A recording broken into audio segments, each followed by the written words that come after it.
Well, hello everybody. I'm Louise Eddington, the marketing coordinator for OPA's events. And we are here today with Gemini Brett, who is one of the track leaders at the virtual conference, the 2021 virtual conference on April 22nd to 27th, Astrology and the Great Awakening. And OPA stands for the Organization for Professional Astrology. So, Brett, tell us a little bit about yourself. I'm a sky guy. I love astrology. I started my study at the Shamanic Astrology Mystery School, which really places a pretty deep intent on having a living sky practice, which really resonates with me and my own approach. And since then, I've kind of reached out in many directions, went back and studied a bunch of classical astrology. But my whole thing is getting outside. And when we renature our astrology, we can reconnect to the roots of the rules and the proofs of the equations we use, because I feel that astrology is much more than some symbolic language. It's the poetic breath of nature. Mhm. So at OPA, I've created the curriculum for astronomy for astrologers, which is part of the OPA certification process. So it's really been a treat to share that love, not just like science guy stuff, but like literally how to go outside and see the chart on the big screen of the living sky. And then that helps us then integrate and start to see the sky and the chart. So we're not just like memorizing like the zodiacal locations of fixed star projections or whatever, but actually starting to like see that. And it's hard to say what happens because it's unique and individual for everyone, but I'm really always apt to find more and more ways to help convey our astrological mysteries, like not only in mind, but in ways that they can be kind of embodied in like sensual experiences. So one of the things that I get up to is I have a project with a dear friend, Eric Deutsch, who's like a master piano player, called Song of the Soul, where I take a birth chart and I translate it into like a recipe of musical harmony, and then he creates a grand piano song Wow. for a birth chart. So people can like study their chart not with their mind, but experience it with the body and move to it and dance to it and that kind of thing, right? So a lot of my own study has been in the quadrivium, the sacred sciences of number, because traditionally astronomy, which is the quantity, the measurable part of the heavenly happenings, whereas correspondences is the quality, the immeasurable, right? The astronomy was known as number in space and time. And so part of the pathway there is number in time, which is musical harmony, number in space, which is geometry. For sacred geometry lands better for people these days, and number itself, which in the tradition was actually called arithmetic. But when we hear that word, we're like 1 + 1 is 2. But in arithmetic in the old ways, it's just as much as a study of the quality of number, like what is oneness. Yeah. And when you contemplate that, you know you can't add it to anything because it's already everything, right? So that's been my mystical journey. A lot of it was been with great teachers in body, but a lot of it has just been studying with the earth and the heavens, or studying with the compass and the square, or studying with the sound of musical harmony, or contemplating number itself and seeing number in nature. And it's fabulous because for all of those, the subject is the classroom and the only teacher is you, in a sense, and I think and that's how it is in all things. So part of what I'll be teaching at the OPA retreat, the virtual retreat, is astro mapping techniques. And one of the things that's really brought me there, one is it's just so weird. I'm sure you've seen it a ton, Louise, where it's like these places on Earth are indicated in the moment of your birth, and they've just called you, or things happen there, or Mhm. those places sent their people to come meet you wherever you are. It's just the strangest. So one reason why I love astrolocality and astrocartography and local space and the other mapping techniques is it's just weird. But the other reason why I love it so much is it really is a very astronomical, deep nature rooted thing to consider that in this moment called you, like I was born in Boston, Massachusetts, the energies were different where I live now in the Bay Area of California. Mm. or they were different in Egypt, and I can see that it points me there, and that just confirms this fascination I've always had with the pyramids and all that, you know. So I like teaching the astrolocality techniques first and foremost by showing like what they are before we get into the what they can do, and you Mm. know what we can do with them. And it's a tricky time to be teaching, as I will be at the retreat, astrolocality techniques, because not much traveling is happening right Yeah. now, Yeah. right? Yeah. But at the same time, I'm very fond of this idea that we can travel without moving. And sometimes we can't go to a place on the globe that the moment of our birth is really highlighting. But maybe we can tune into the music of that place, or learn its, you know, shamanic approach, or its own particular mythos or whatever. And Well, in that way, like bring its energy into us and become more full and more fulfilled. my Sagittarius stellium knows that we can travel, not just physically. Oh, so you could tell Brett's just going to blow your mind completely in this track. So it is an intermediate to advanced track. You do have to know astrology to, the signs, the planets and things to join it. It's not the beginner track. I must credit Brett with getting me outside more. I learned the astrology from the books, and Brett probably single-handedly started getting me outside. But I use the shamanic approach too as a shamanic practitioner, so we overlap a lot. But Brett just always blows my mind. So sign up for his track; it's going to sell out really quick. And Brett's just going to show us quickly an example, because we have an eclipse coming up on December the 14th on my birthday. Where I should have been in Chile to watch it, but thanks to COVID, flights are cancelled. But I'd love him to show us and quickly and have a quick look at it. So, Yeah, and so what a drag to not be able to go and see that eclipse on Earth. Eclipses themselves, I'll show the chart. I guess you have to give me permission to do so. oh, how do I do Dear hostess of the Zoom reality. that? Um, so you could probably make me a co-host, or even shift me to Yeah, host to do so. do that. Um, Yeah, I mean, it's interesting. Like, here's the chart for the coming December 14th, 2020 total solar eclipse in Sagittarius. This is cast for Richmond, California, where I currently sit. And you can see that the sun and the moon are above the horizon. So I should see the eclipse, right? Wrong. And this is a really cool teaching about solar eclipses. Like, the apt analogy is that it's as if the sun is a projector and the earth is a screen. And then you're just putting this little shadow puppet in between the two. So it doesn't cover or occult the entire screen, the earth. It just traces a line on the earth.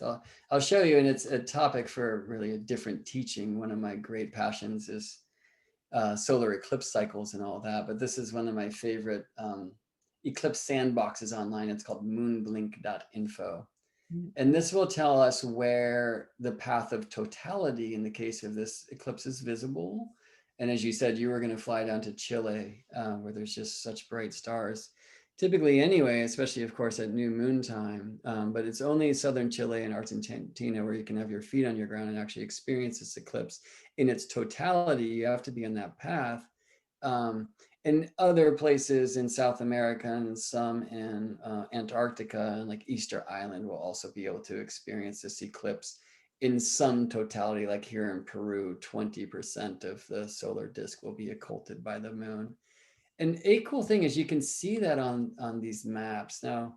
So whether I cast this for California where I'm sitting, or for Chile, or for Timbuktu, the astrocartography map of the moment will show us in this moment's time where all of the planets are rising, reaching, resting, or rooting. So, for example, Neptune will be at the midheaven in like Greece and much of Africa as well.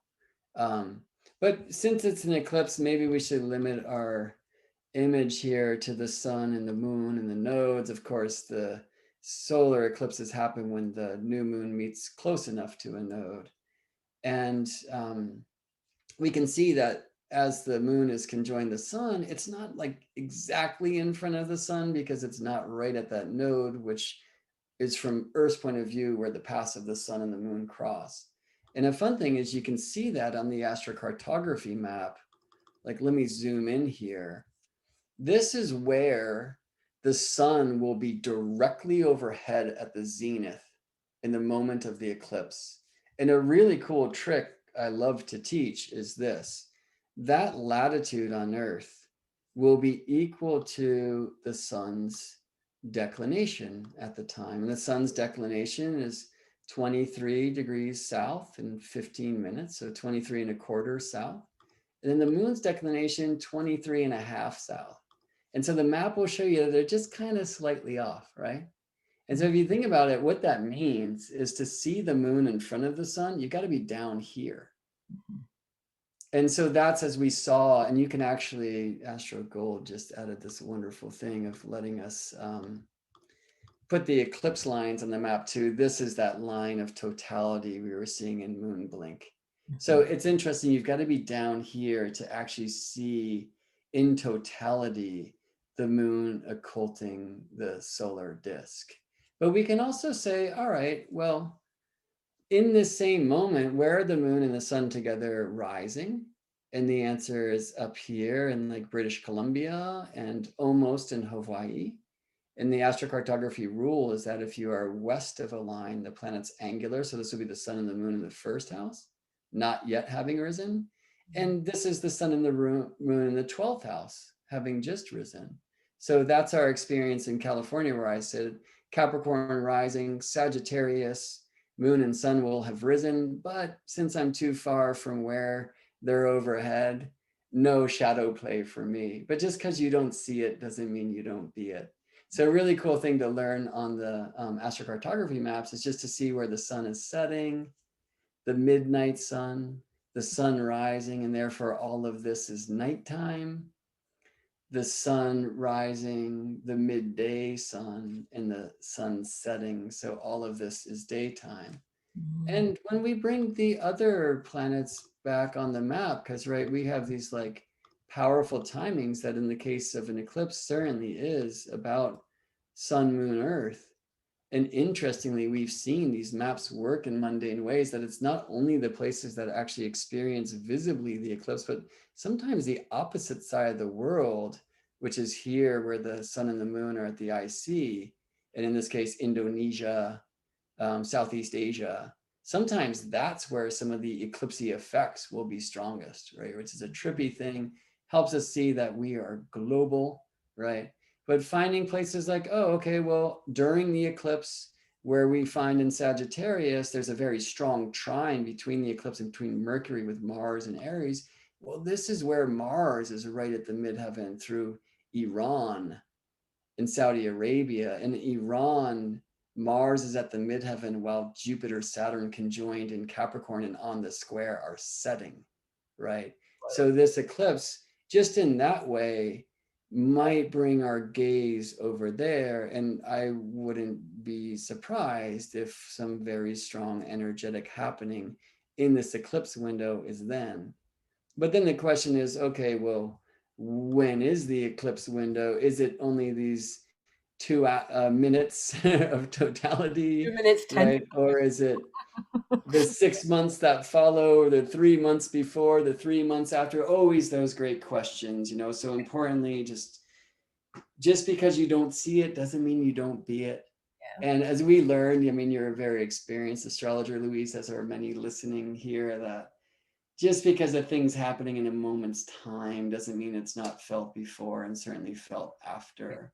So it's interesting to consider some of the places the planets are highlighting on the map, not just the moon and the sun during the eclipse, because it can bring our focus towards some, as we call, mundane or political or global consideration. So one of the things I'll be really excited to share in this teaching, and it's so great, the OPA retreats, because we just get to be with a small crew, a classroom for intensive, you know, many days, and look at everybody's chart. So I'm really excited to show individuals not where these things are in their chart, but how they will find them live during the class to find them in their chart, right? Like, I'm not going to do it for you. I'm going to teach you to do it for you.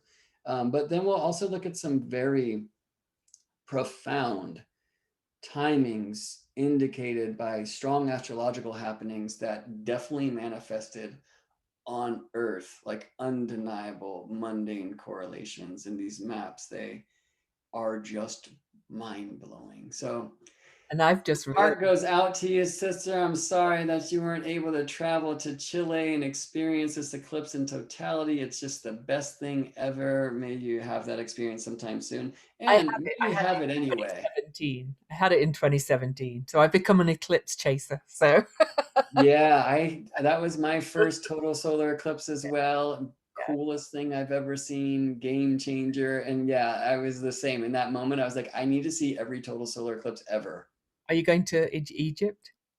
2027 in August, right? So the challenging thing about Egypt in August is the heat. Yeah, I know. But yeah, there will But be it's a big very humidity. long total solar eclipse right through the Karnak and Luxor temples Yeah. in Upper Egypt in August of 2027. And I would like to be there for sure. But thanks to you, I just realized that Uranus is going right through where I live for this eclipse. So I can tune into Uranus instead. So All right, well, make sure you're grounded. yeah. And you know what, Louise, you're always tuned into Uranus and help I many of us know. do so. So thanks for that. And yeah, thanks for having me around today to share a little bit of what I will be sharing at the coming OPA retreat. I sure hope people will join me there. And then we haven't sorted out the dates yet, but it will likely be June or July where we have the next OPA Astrology. astronomy for astrologers I'll be doing that course. because Yay, because nice. I'm so glad to hear that. I'm most of the way through my OPA certification, so I need to do that yet. So I'll be doing that in the summer when it's nice and warm and I can get outside and look at the skies. And but we have an early bird price for the conference that finishes on December the 21st. And as I say, the tracks fill up really quick. So if you want to make sure you've got a space in Gemini Brett's track, sign up now. Join me for a journey into you and its global expressions of the moment of your becoming.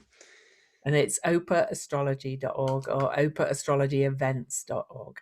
So thanks, Brett. My pleasure. I'll see you in space. Yeah.